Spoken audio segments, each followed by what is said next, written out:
हम इंसान आज कितने आधुनिक बन चुके हैं। हम धरती के बाहर जा सकते हैं, अंतरिक्ष में करोड़ों प्रकाश वर्ष दूर तक देख सकते हैं। हमारे पास विज्ञान है जो हमें हमारे प्रश्नों के उत्तर देता है। वैज्ञानिक डेटा के जरिए हमने हमारे अस्तित्व का भी काफी हद तक सही अनुमान लगाया है। पृथ्वी जो हमारा घर है, जहां हम मनुष्यों ने कई पीढ़ियां बिताई हैं, जिसने कई करोड़ सालों से जीवन को अपने अंदर आश्रय दिया है और आज भी देता आ रहा है। वैज्ञानिकों के अनुसार पृथ्वी पर जीवों की करीब 87 लाख प्रजातियां रहती है, जिसमें से केवल 15% प्रजातियों को ही हमने आज तक खोजा है। लेकिन आखिरकार ये सारे जानवर आए कहां से थे? आखिर धरती पर जीवन की शुरुआत कैसे हुई थी? इसे जानने के लिए हमें समय में पीछे जाना होगा, उस समय पर जब धरती अपनी शुरुआती अवस्था में थी। तो आइए चलते हैं आज से करीब 4.5 अरब साल पीछे।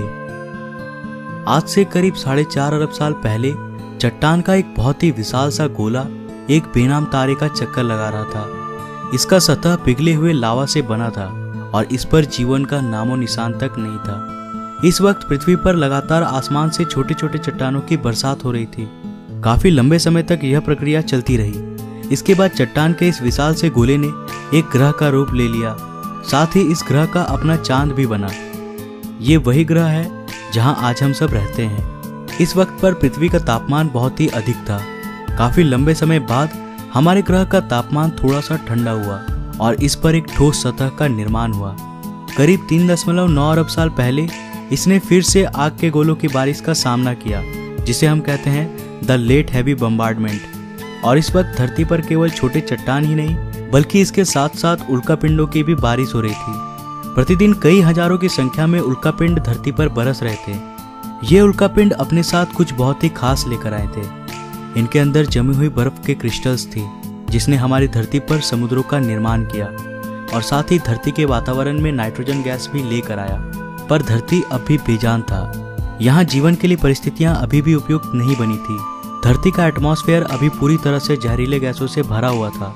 यहाँ वायुमंडल में ऑक्सीजन था ही नहीं और धरती भी चारों तरफ से समुद्र से घिरा हुआ था। पर अब यहाँ परिस्थितियां बदलने वाली थी। करीब 3.8 अरब साल पहले हमारी धरती में एक बार फिर से उल्कापिंडों की बारिश शुरू हुई। पर अब की बार ये पिंड अपने साथ केवल पानी ही नहीं लाए थे, बल्कि ये कुछ बेहद अनमोल चीज लेकर आए थे, जो धरती को जीवन देने वाला था। ये पिंड अपने साथ खनिज यानी मिनरल्स लेकर आए थे। साथ ही इन्होंने कार्बन, प्रोटीन और एमिनो एसिड्स का भी अंतरिक्ष से समुद्र की गहराइयों तक परिवहन किया। परंतु यहाँ समुद्र की गहराई में तापमान बहुत ही कम था। यहाँ सूरज की रोशनी पहुंच ही नहीं सकती थी। लेकिन यहाँ समुद्र की गहराई में भी छोटे छोटे प्राकृतिक चिमनीज थे, जो पानी को गहराई में भी गर्म रख रहे थे और यहीं पर जीवन का पहला बीज पनपा। हम ये नहीं जानते हैं कि ऐसा कैसे हुआ था, लेकिन किसी प्रकार से यहीं पर उन सारे मिनरल्स और केमिकल्स ने आपस में अभिक्रिया करके जीवन का बीज बोया और यहाँ जन्म हुआ पहले एक कोशिकीय जीवों का। ये एक प्रकार के बैक्टीरिया थे। ये बैक्टीरिया समुद्र में बहुत ही तेजी से बढ़ने लगे। अब ये पानी पूरी तरह से इन सूक्ष्म एक कोशिकीय जीवों से भर गया था। कई करोड़ साल बाद, यानी आज से करीब 3.5 अरब साल पहले, समुद्र के अंदर इन बैक्टीरियाओं की संख्या इतनी बढ़ गई थी कि ये आपस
बनने वाला था।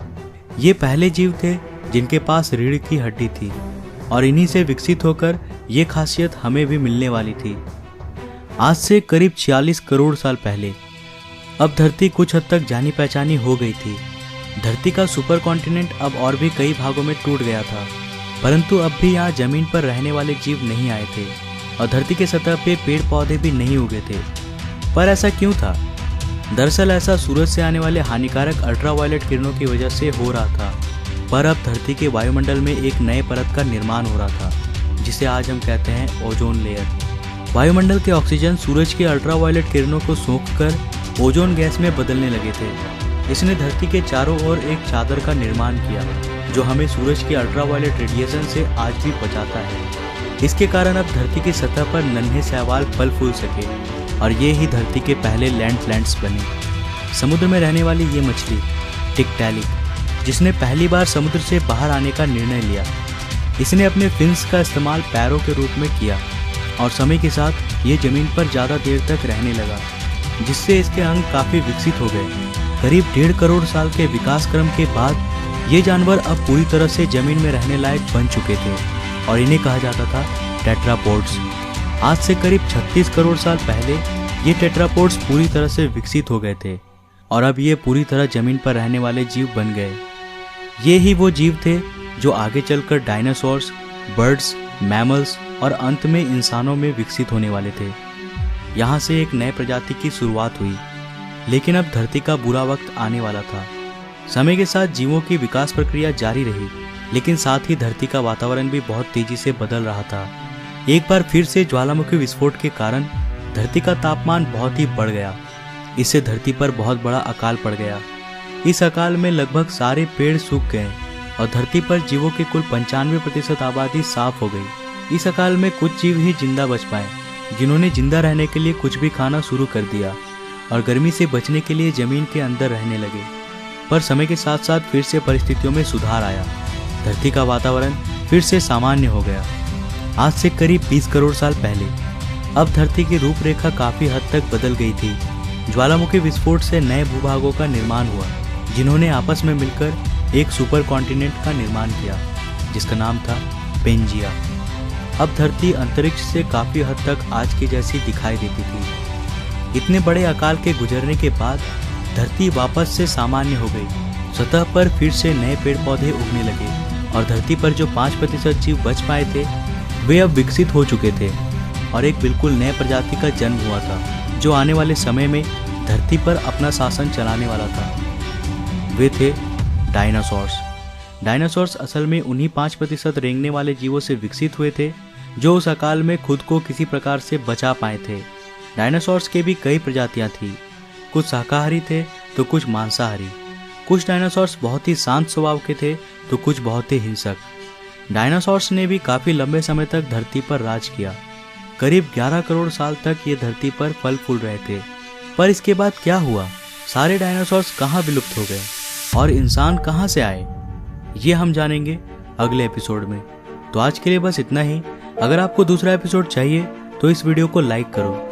अगर इस वीडियो में कुल 2500 लाइक्स मिलते हैं तो मैं इसका नेक्स्ट एपिसोड भी जरूर लाऊंगा। तो वीडियो को ज़्यादा से ज़्यादा लाइक करो और शेयर करो।